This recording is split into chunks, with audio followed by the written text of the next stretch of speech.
Hello,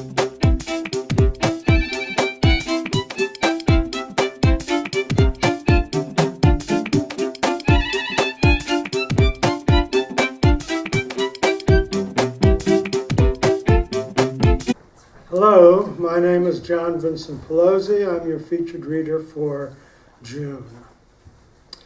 My first poem has to do with my coming here to Florida, because originally I was up in Rochester and Buffalo, New York. And it's a free verse poem entitled, "My Mother Called to Me." She was the magnet that drew me to Florida when I was still in my youth. She called my name with each splash upon the shore.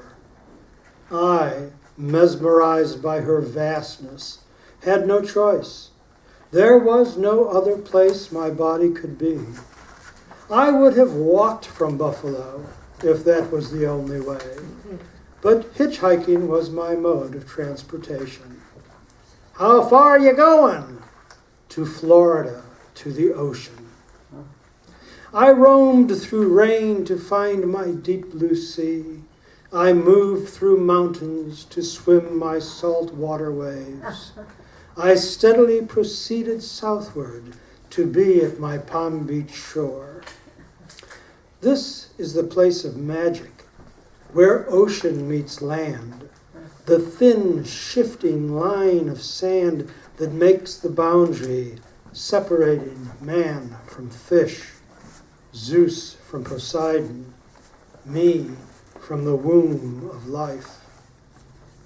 My mother sea called out to me, and I followed her beckoning. I immersed myself, naked, in her loving embrace, and knew that I had found love. Now, for many years, all I wrote was free verse. But being a member of Poets of the Palm Beaches for several years and got introduced to different forms of poetry, and I thoroughly enjoy writing form poetry now. This form is called a cinquain. It's a cinquain sequence, as a cinquain's only 5 lines long, and this has got 3 stanzas of that, so there's 15 lines. The Gardener.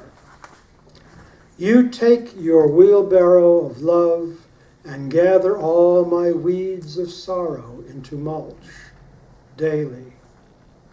Daily you recycle my pain into beauty.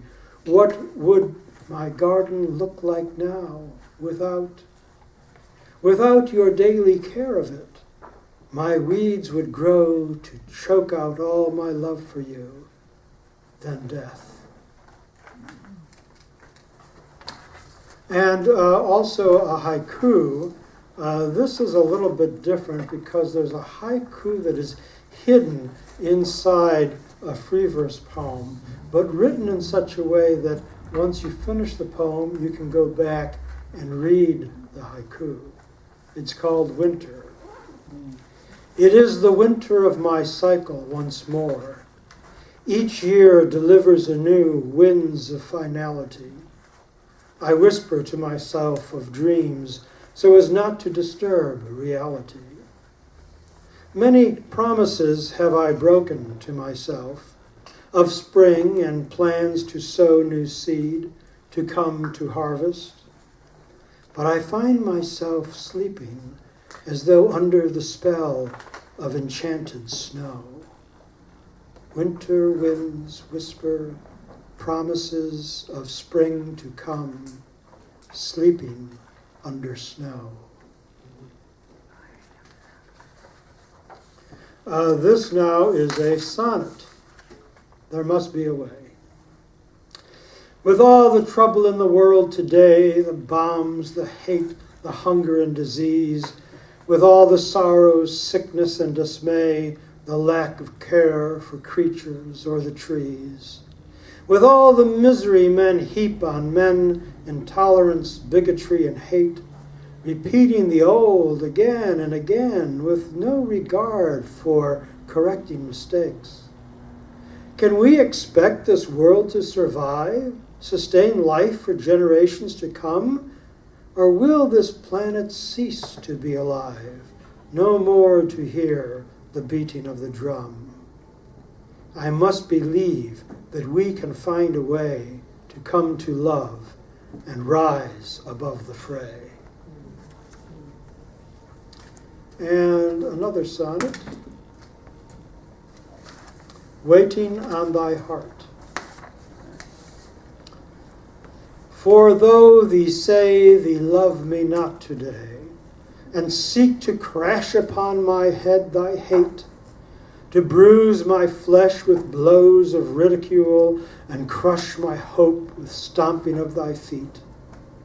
Yea, though thee batter my mind with sorrow, and weigh upon me all of thy contempt, with daggers from thy mouth aimed so at me, and offer not a moment of reprieve, yet so I stand in waiting for thy love, to issue forth from wells of deep desire, for kindness and compassion to arise, from knowing thee are one with me, my love. For truly do I hold thee in my heart, and never want for us to be apart. This is a rhyming poem called Unfamous Poets. The best of life comes way too late for some. Rewards fall flat upon their grave. Their drum beats loud to call the ghosts. Those living still will find them in a place among the numb. What once was warm releases to the chill. Their color washes under their hill. And all their love releases to the void, a promise that their voice cannot fulfill. And so their joy and hope has been destroyed by what they always strived but to avoid. And now their poems are scattered on the waves. Of all their gifts they find themselves devoid. But think not that in vain they went to graves, or suffered all their lives as thoughtless slaves. For even if their best came way too late, the poems they wrote are floating on the waves.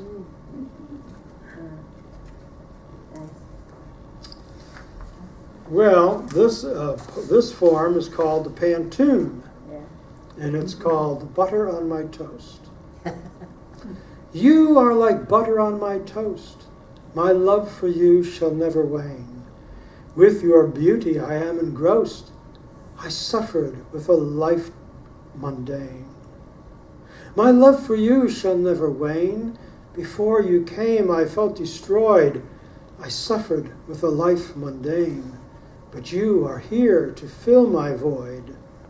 Before you came I felt destroyed. Without you life was full of strife. But you are here to fill my void. Each moment enhances my life. Without you life is full of strife. With your beauty I am engrossed. Each moment enhances my life. You are the butter on my toast. Now, inspiration for poems can come, everywhere. And one of the things I've done over the years is I love watching movies. And sometimes after a movie has so struck me, I've written a poem about it. This is a free verse poem. I think the name of the movie was What's Cooking. That's the title of the poem, but now I don't remember if that was the title of the movie. Anyway, What's Cooking? Vietnamese, Jewish, Hispanic, Black. Their foods, their children, their sense of proper and improper, their problems, challenges, situations. Diverse cultures celebrating a holiday unique to the country in which they live. Vietnamese, oldest son in college, not coming home under false pretense. Oldest daughter's integrity being questioned. Second son seeking acceptance of friends by holding the gun. Youngest son not old enough to be caught up. Grandparents there to remind them of traditional honor. Jewish. Son married with baby twins. Daughter unmarried to her lesbian lover. Father married to the dog and hot tub. Mother married to the kitchen and food. Hispanic. Young married son with wife and child seeking reconciliation with his father. Daughter seeking sex with the Vietnamese boy. Mother having fun without father. Father regretting his infidelity. Black American. Husband working for the mayor. Wife trying to hold up under the pressure. Son forsaking college for who knows what. Mother-in-law finding fault. And why can't it be the way it used to be? And what are those white people doing here at our Thanksgiving dinner anyway? 4 families, 4 dinners, 4 dilemmas. 1 gunshot interrupting 1 intersection. This also was written about a movie that I saw. The name of it is Mistaken Identity. It's also a free verse poem. His hair is red like mine. No other in this small town, beside he and myself, show the red atop our crown. His hair, like mine, must be a sign to everyone that he is me and I am him, yet some other man calls him son. He's only 8, and not yet aware that I, a stranger in this town to him, could be a man he should call Dad, for I have been 8 years upon a whim. His mother, my true love, who said, "Please don't come back if you should leave," as I stepped aboard the ship that sailed away, never let me know she had conceived. My plan to leave for only a short while turned into years as I was on campaign, and though she wrote, she never said how red hair was in her life again. Now I return to find her dead, to find a child that must be mine, who spends his time with another man who he'll call Dad for all of time. I want my son and want my life. I never should have returned this way. I should have done as she had said. Please don't come back if you go away. That rhymed more than I remembered it was going to. But I don't think it was a film. Now, also inspired by pictures in magazines, articles in magazines. This one, actually, I created a collage of pictures and then wrote this poem to describe the collage that I had done. Into my cart. When I found her, barefoot and hungry, scavenging the streets, dirty clothes, dirty face, tired, I wanted to love her so much. I wished I could wash away all her pain, feel her emptiness, fill her ears with soothing arias. The daughter I had never had, the child I wanted, the one I would have depend upon me.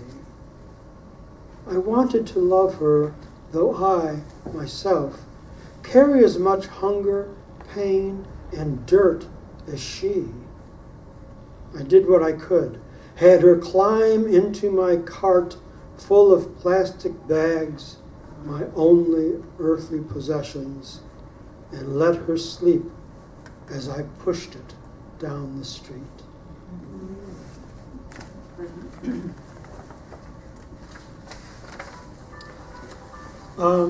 Again, a poem taken from a photograph, an old photograph. This is the last one? Last photo. I'm the oldest of my brothers. I remember straw hats, sand pails, white cotton shorts, umbrellas, big oriental umbrellas. Gretchen, our nanny, must have been warm wearing all those clothes. She never complained. She kept us close. I was only 6. My brothers were 2, 3, and 4. She had her hands full, and holding that umbrella, too. Sunday, June 27th, we sat at Gretchen's feet, 2 of us on either side. We sat on the sand. She sat on a chair. She stared straight into the eye of the photographer's camera. I remember because I have that photograph, the last one taken before the bombs fell. Then they were all gone but me. Yeah. And I know you said, oh, that was the last one, but I'm sorry. All right, There's Bob. one more. There's one more. The reason for it is because it is Father's Day. And so Important. I do have my Father's Day poem. It is entitled Dominic, Samuel, Tony, and Vince. Gardening was a pastime for at least 2 of them, whereas reading was probably something only the one I never knew did frequently. Academic achievement was not a priority for men such as these, who needed to feed families and did whatever they could within their limits. Dad's dad, a shoemaker, someone who seldom spoke with kids. Father of mother went door to door collecting nickels on insurance policies. Although I have a picture, he never met me, being dead before I became. The second husband of my mother's mother was the one who cut hair. He'd bring us male cousins into the basement and barber us for free. Each of them a mystery to me when young, not knowing their language. Reality is realized only now when I find myself the age they were, when suffering was done quietly and life was growing tomatoes and garlic. But my father I did know. I knew his gentle patience and his steady smile. I knew his creative ability and his innate intelligence. I knew his constant concern for me and his undying love. Thank you very much.